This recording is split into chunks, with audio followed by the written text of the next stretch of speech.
Boys and girls, today we're going to try and install a nice little ignition box, and we're going to see how this works. Alright, today we are going to play with the Minx. There's a lot of stuff to do on the gear, absolutely. I did make a little progress on the motor. Don't ask me why the camera jumps, I don't know.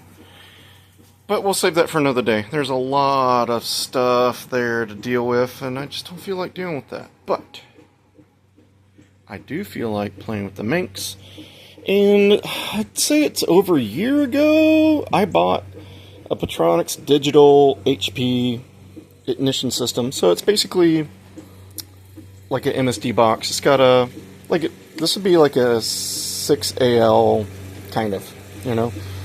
Anyways, it has RPM limiter, right? Has capacitance discharge in it. It is incredibly small. Okay, my hands are not that big. Like, here's a coil. It's the size of the box the coil is. I mean, it's maybe total 8 inches this way, 6 here, maybe 4.5 or 5 that way. Alright, so it's a little bigger than the photo. And maybe about 2 inches tall, we'll say. So it's ultra compact. I didn't buy it for that. What I bought it for is, it was on eBay, brand new, for $170 about a year ago, okay?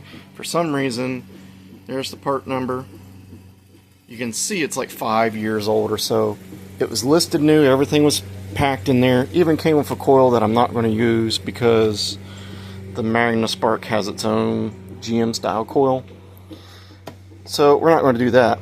We're going to save that for something else. But this has two-step.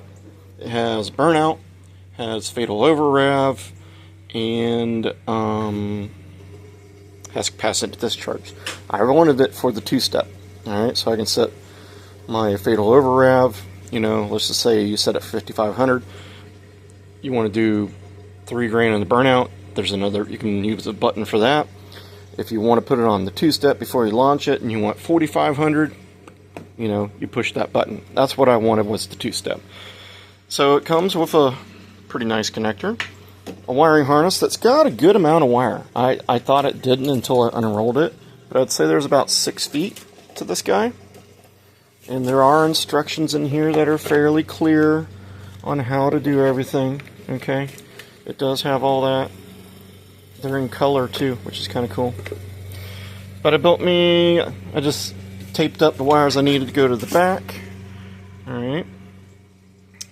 Coil. Tack is gray, I believe.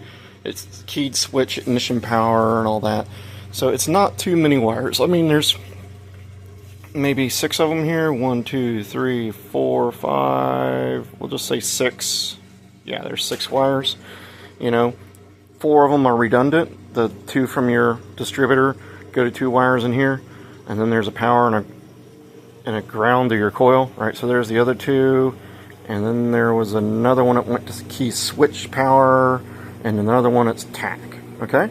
So that is not crazy. The other end here, there's a power and a ground goes to your battery.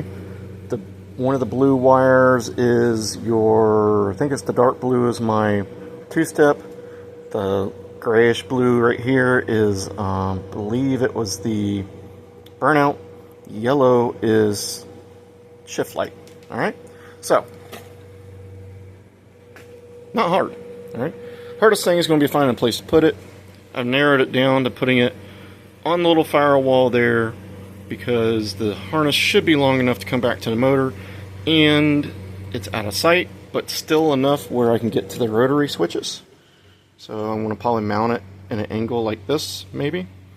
And there's a hole in the floor pan there for the battery wires to go through because the battery is not there, and I can use those over again. So anyways, I'm going to do some yoga here, get in there, fish that wiring harness through, and we're going to hook it up and we're going to see if this thing actually works. Alright, that's where I placed it. Got it. It's all factory presets for the two-step and for the fatal overrev are exactly where I want it. So I just kind of left those. 55 for the RPM for the overrev and 4,000 for the two-step. So I still got to put my wire to my button here.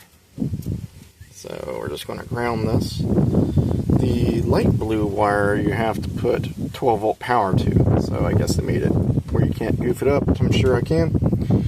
So it's hot. Fire it up here. Fires up nice. Take our blue wire, ground it. Come on.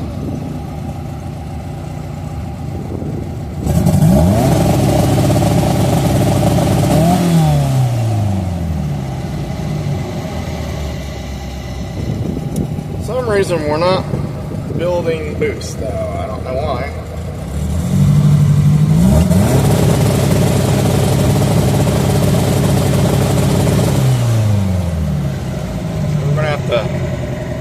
We're gonna have to play with that a little bit. But the two-step works. We're just gonna wire it into the switch. And then we're gonna figure out, I do have some boost leaks, I know I do. We're gonna have to figure that part out. It should build boost, the motor's built boost with other turbos. So we just gotta play with that. I think it's the hats. The little 3D printed hats are probably leaking. So I might play with that and get that fixed. Anyways, boys and girls, get out there, get your projects done. I will see you later. The Pertronix Digital worked pretty well. Programming it's kind of, it's not incredibly hard, but it's just a little confusing. And at first, when you first hook it up, the green and red light were on. But that was because you have to program it. After that, and I was worried it was going to drain the battery down, but after that, it's all good. So anyways, we're going to play with trying to make boost in this thing so we can jump on that and make boost in that thing. See you guys later.